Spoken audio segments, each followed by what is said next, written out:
Kisah dibuka dengan seseorang bernama Bagus yang lagi baku hantam dengan seorang preman yang menggunakan seragam TNI karena telah memalak orang-orang di sekitar tempat tinggalnya. Tanpa perlawanan berarti, Bagus pun berhasil mengalahkan preman itu dan langsung melepaskan seragam TNI yang si preman gunakan tersebut.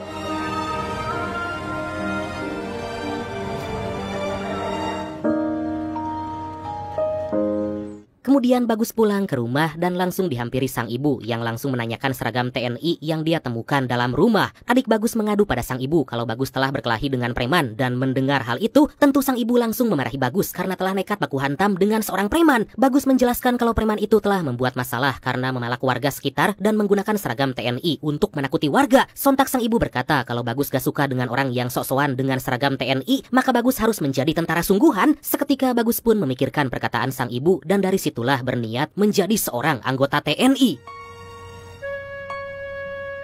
Dan inilah dua tanda cinta. Anjay, dua tanda cinta.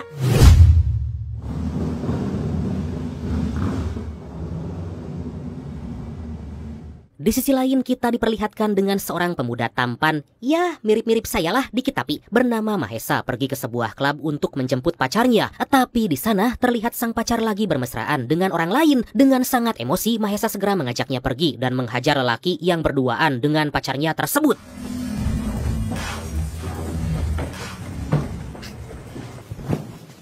Beberapa saat kemudian terlihat Mahesa dimarahi oleh sang ayah yang merupakan jenderal TNI karena ternyata orang yang dihajarnya semalam adalah seorang anak jenderal TNI juga, tapi pangkat ayahnya melebihi pangkat ayah Mahesa. Sang ayah sangat kesal karena Mahesa selalu berbuat onar dan hanya malas-malasan. Dia pun meminta agar Mahesa segera mempersiapkan masa depan untuk menjadi seorang tentara. Mendengar hal itu, Mahesa hanya bisa terdiam.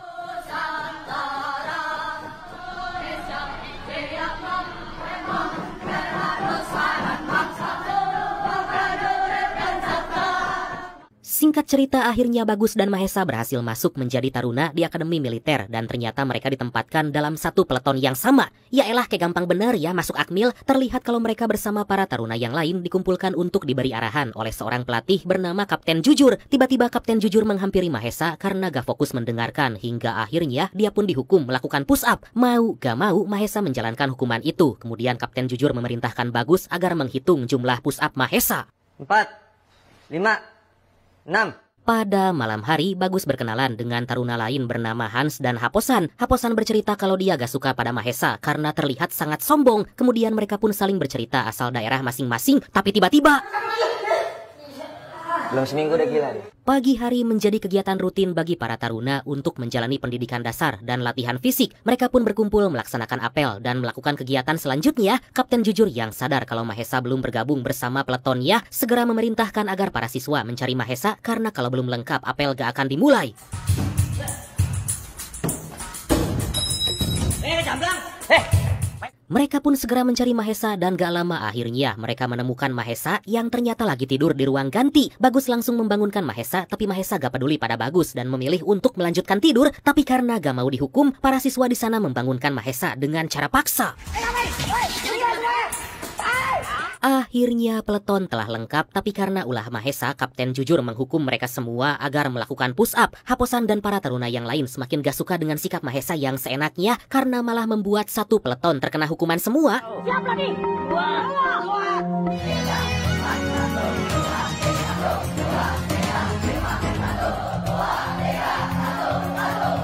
Kemudian para taruna kembali dikumpulkan dan Kapten Jujur berkata kalau pada siang nanti akan ada jadwal pesiar yang mana para taruna diperbolehkan untuk keluar dari lingkungan akademi. Tentu para taruna pun sangat senang, tapi Mahesa malah terlihat kebingungan.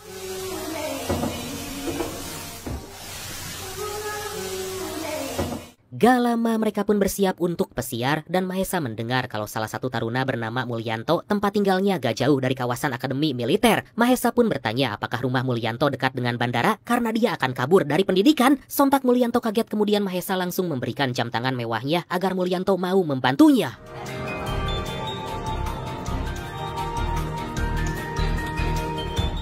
Saat bersiap-siap, tiba-tiba Kapten Jujur menghampiri Mahesa dan bertanya apakah Mahesa merasa ada barangnya yang hilang. Mahesa pun langsung melirik ke arah Mulyanto karena mengira kalau Kapten Jujur telah tahu rencananya. Kapten Jujur langsung marah karena ternyata Mahesa telah meninggalkan buku saku miliknya. Dan akibat kelalaian itu, satu peleton taruna itu pun dihukum batal pesiar. Jelas. Siap, jelas. Di malam hari, Haposan, Mulyanto, dan Hans yang udah sangat kesal dan bete, mereka pun mengerjai Mahesa dengan mengoleskan krim panas di mukanya. Kemudian saat mereka akan mengoleskan krim panas pada sensor Mahesa, tiba-tiba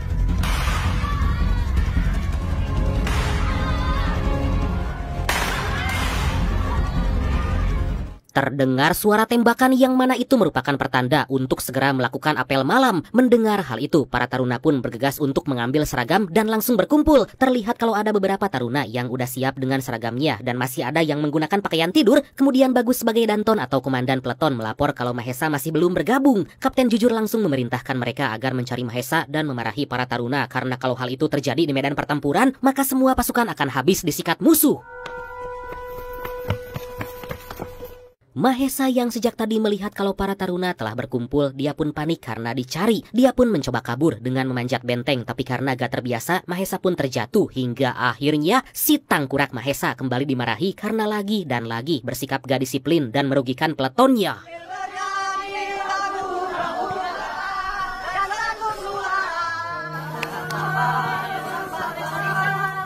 Pada keesokan hari, terlihat kalau para taruna kembali melakukan latihan fisik dan mereka mulai masuk ke dalam hutan. Mahesa yang berada di barisan belakang tiba-tiba menginjak batu dan membuatnya jatuh ke jurang. Haposan segera melapor pada Kapten Jujur kalau Mahesa jatuh ke jurang dan pingsan. Beberapa saat kemudian, beberapa taruna lagi berkumpul dalam perpustakaan. Haposan bercerita kalau sebentar lagi mereka akan berpisah karena akan ditugaskan di kesatuan masing-masing. Haposan sangat bersedih karena dia akan berpisah dengan sahabat dekatnya yaitu Hans. Tapi Bagus yang akan dalam kesatuan yang sama dengan Haposan berkata kalau hati mereka akan tetap dekat meskipun terpisah oleh jarak. Secara tiba-tiba Mahesa menemui mereka dan langsung berterima kasih kepada Haposan karena telah menolongnya. Haposan yang dari awal udah benci pada Mahesa, dia pun langsung berkata kalau tadi dia yang menendangnya ke dalam jurang. Mendengar hal itu, Mahesa langsung terdiam. Kemudian Haposan berkata kalau dia hanya bercanda. Haposan meminta agar Mahesa berterima kasih pada Hans hingga Hans pun kaget.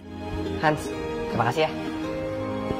Mahesa langsung berterima kasih pada Hans, tapi Hans berkata kalau ucapan terima kasih aja gak cukup. Mahesa bertanya apakah dia harus memberi uang, dan tentu aja mendengar itu Hans pun langsung marah karena Mahesa terkesan merendahkannya. Situasi pun menjadi sangat menegangkan karena Hans langsung menarik Mahesa hingga akhirnya Hans berkata kalau dia hanya bercanda. Muka tuh jangan serius nih. Beberapa waktu kemudian akhirnya para taruna berpisah untuk melanjutkan pendidikan di angkatan masing-masing. Mulyanto langsung berpamitan pada Bagus karena dia akan melanjutkan ke Akademi Angkatan Udara. Kemudian Hans berpamitan pada Bagus karena dia akan melanjutkan ke Akademi Angkatan Laut. Bagus meminta agar Hans lebih sering lari karena badannya mulai berisi. Sementara itu Bagus, Haposan, dan Mahesa melanjutkan di Angkatan Darat dan mereka akan tetap berada di Akademi Militer. Gak lama para taruna pun kembali berkumpul untuk mendapatkan kakak asuh atau senior yang akan membimbing mereka selama pendidikan. Terlihat para taruna sangat tegang dan ketakutan karena mereka punya stigma negatif tentang senior-senior yang akan menjadi kakak asuhnya. Haposan yang berwajah sangar itu pun takut dengan calon kakak asuhnya dan gak lama akhirnya mereka pun langsung dihampiri oleh para senior calon kakak asuh. Siap, Mahesa.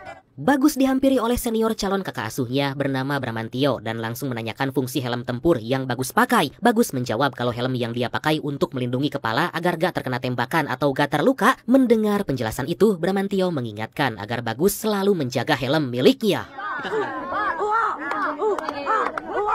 Sementara itu Haposan ternyata mendapatkan calon kakak asuh yang berasal dari kota yang sama. Haposan dibawa dan langsung disuruh untuk bernyanyi. Para senior itu pun menertawakan dan mengejek Haposan karena saat bernyanyi ekspresi wajahnya teramat sangat jelek. Jelek kali muka kau, Sersan. Siap. Beberapa saat kemudian Bagus menghampiri Mahesa yang terlihat sangat bingung karena Mahesa gak tahu harus pergi kemana saat pesiar kali ini. Mereka pun akhirnya menemui Bramantio dan meminta izin untuk pergi pesiar bersama. Atas hal itu Bramantio pun langsung mengajak mereka pergi makan sate kambing yang paling recommended.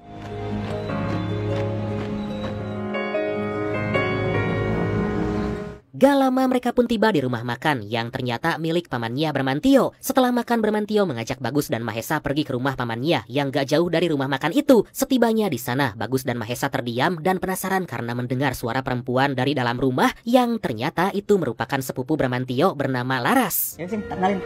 Nggak apa-apa yuk, sini yuk. Yuk.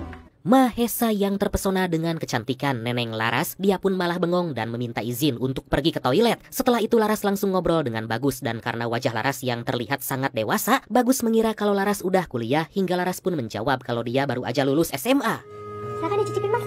Oh ya, terima kasih, masih kenyang.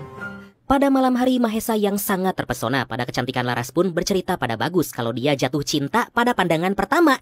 Adeh, Bagus berkata kalau Mahesa terkena sindrom eksotisme karena biasa melihat perempuan Jakarta yang keren tiba-tiba melihat perempuan yang lugu, sederhana, dan anggun jadi terkesan luar biasa. Sontak Mahesa menjawab kalau Laras memang luar biasa, kemudian Bagus pun menyuruhnya agar menembak Laras. Tapi Bagus juga memikirkan ucapannya karena ternyata dia juga menyukai Laras. Waduh. Mahesa terus-menerus memikirkan Laras hingga akhirnya dia pun nekat memutuskan untuk pergi lagi ke rumah Laras. Gak lama mereka bertiga pergi untuk makan malam bersama dan dari situ terlihat kalau Laras lebih suka pada Bagus. Tiba-tiba Mahesa meminta Bagus agar menjadi saksi saat Mahesa mengungkapkan cintanya pada Laras. Tapi Bagus lebih memilih untuk pergi karena bagaimanapun akan sakit hati karena sama-sama menyukai Laras. Aku mau nyari sesuatu buat ibu aku. Laras yang lebih menyukai Bagus gak langsung menolak cinta dari Mahesa karena takut akan membuatnya sakit hati. Laras pun minta pada Mahesa agar fokus pada pendidikan untuk menjadi lulusan yang berprestasi agar karirnya bisa berkembang.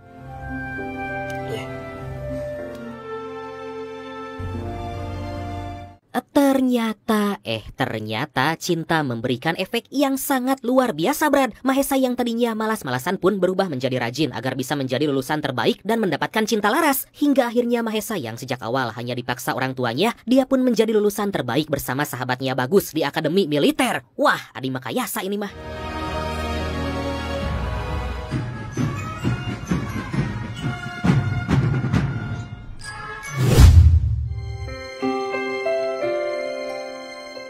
Setelah lulus pendidikan dan menjadi yang terbaik, Mahesa pergi menemui Laras, menyatakan kembali cintanya dan berharap Laras mau menerima. Tapi Laras menjelaskan kalau selama ini Mahesa salah paham karena menganggap Mahesa menunggu cintanya sampai selesai pendidikan, padahal Laras meminta agar Mahesa fokus menyelesaikan pendidikan.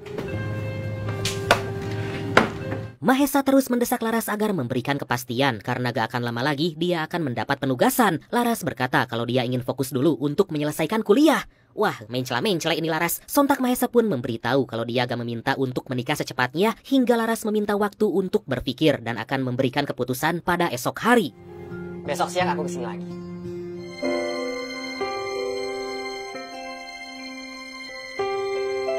Pada malam hari, Laras gelisah dan sangat kebingungan karena dia lebih menyukai Bagus tapi malah Mahesa yang menyatakan cintanya. Laras mencoba terus menghubungi Bagus tapi ternyata nomor Bagus udah gak aktif.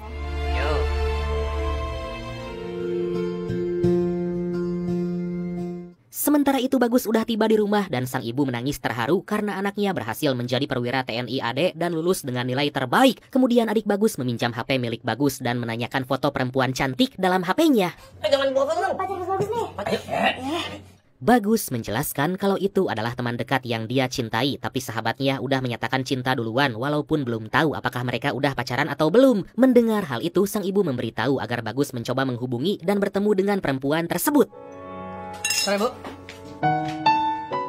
Di sisi lain, Laras yang masih bimbang dengan hatinya, dia pun segera memutuskan memberikan jawaban pada Mahesa. Terlihat ada panggilan dari nomor yang gak dikenal, tapi Laras gak menghiraukannya. Pada akhirnya Laras pun menerima cinta Mahesa dan meminta untuk menikah setelah lulus kuliah. Mendengar hal itu, Mahesa pun sangat senang karena cintanya gak bertepuk sebelah tangan dan akan menikah dengan orang yang dia cintai. Kemudian tiba-tiba Mahesa izin kepada Laras karena komandan menghubunginya. Siap. Merasa penasaran dengan nomor yang terus menghubungi, Laras pun mengangkat telepon itu dan sontak dia pun kaget karena ternyata itu adalah Bagus. Laras terlihat sangat sedih dan bimbang karena dia harus menerima cinta dari orang yang sebenarnya gak dia cintai. Padahal mah si Mahesa ganteng kayak saya, Bagus juga ganteng, terus dua-duanya calon jenderal lagi. Apalagi coba Neng Laras, aduh udahlah jangan rewel gitulah, ruwet.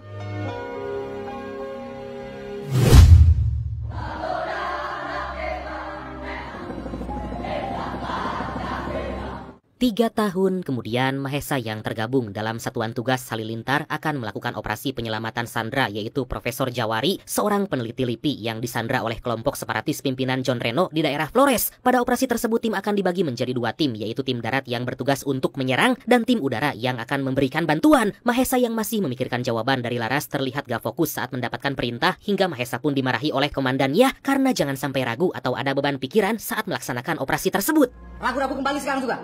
Siap, tidak. Kemudian Mahesa menghubungi Laras dan memberitahu kalau dia akan pergi penugasan, dan Mahesa menanyakan tentang rencana pernikahan. Laras berkata kalau sebaiknya membicarakan pernikahan setelah Mahesa menyelesaikan penugasan. Sontak Mahesa merasa kalau Laras selama ini gak benar-benar mencintainya karena ragu dan selalu mengulur waktu. Mahesa meminta agar Laras berkata jujur tentang perasaannya selama ini, dan dari situ Mahesa pun tahu kalau selama ini Laras enggan pada Mahesa meskipun dia gak tegas untuk langsung menolak cintanya. Ah, bener-bener si Laras. Maaf, ke bawah suasana.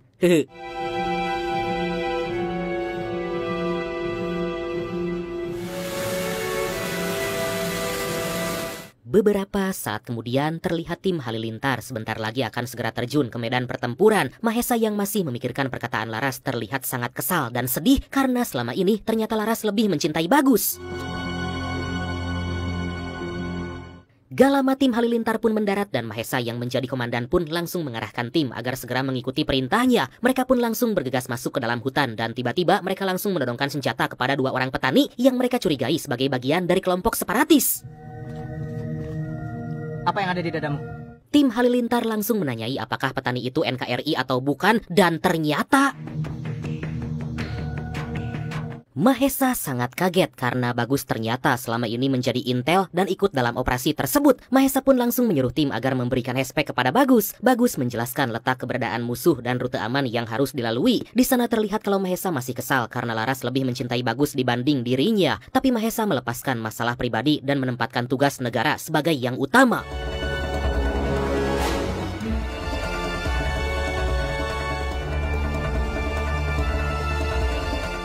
Tim Halilintar langsung menyusuri rute yang Bagus jelaskan hingga mereka pun sampai di markas para kelompok separatis itu. Tembakan akhirnya dilepaskan dan berhasil mengenai beberapa anggota separatis. Tim Halilintar terus mendekat ke dalam rumah untuk langsung menyelamatkan Sandra, dan tanpa perlawanan yang berarti bahkan terkesan easy, Sandra pun akhirnya berhasil dibawa.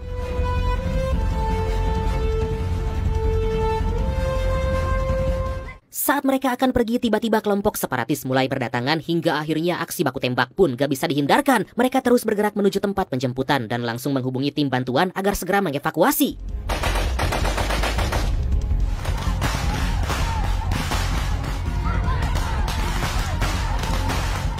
Gak mau menyerah, para kelompok separatis terus menyerang para pasukan TNI dan Mahesa memerintahkan tim agar segera membawa Sandra ke titik penjemputan sementara dia akan menahan serangan. Tapi saat Mahesa lengah, dia pun akhirnya terkena serangan musuh.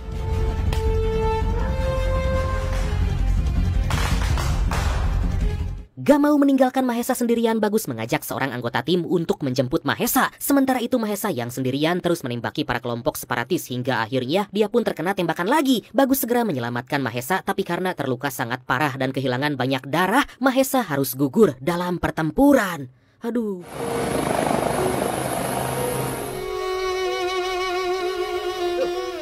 Gak lama akhirnya Bagus berhasil membawa Mahesa ke titik penjemputan, tapi Bagus teringat dengan masa-masa saat bersama Mahesa hingga dia pun langsung kembali ke dalam hutan nekat menyerang musuh yang telah membunuh Mahesa.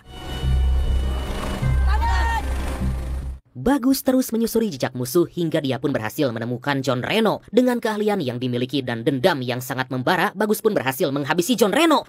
Mamam tah John Reno. Bagus merasa sangat puas karena telah berhasil membalaskan dendam kematian Mahesa, tapi tiba-tiba sungguh keajaiban karena Bagus masih bisa selamat dan dia pun mencoba untuk keluar dari hutan. Tapi karena mulai kehabisan darah, akhirnya Bagus pun pingsan. Gak lama tim Halilintar kembali untuk menyerang para teroris dan akan menyelamatkan Bagus. Dan akhirnya Bagus berhasil diselamatkan.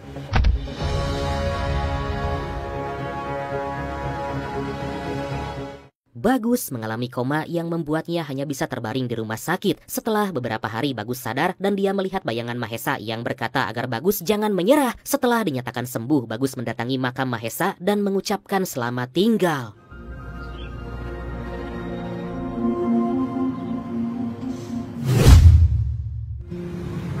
Kenapa kamu gak pernah berkabar, Gus?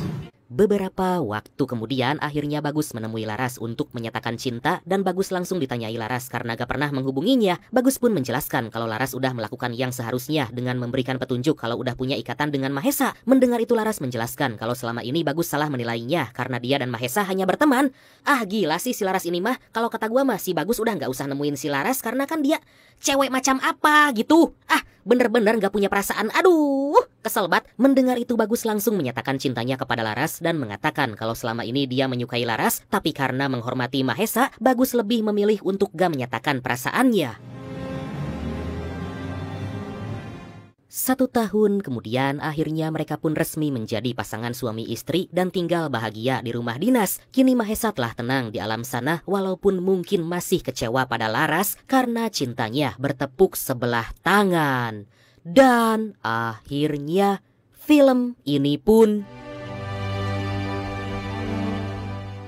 tamat.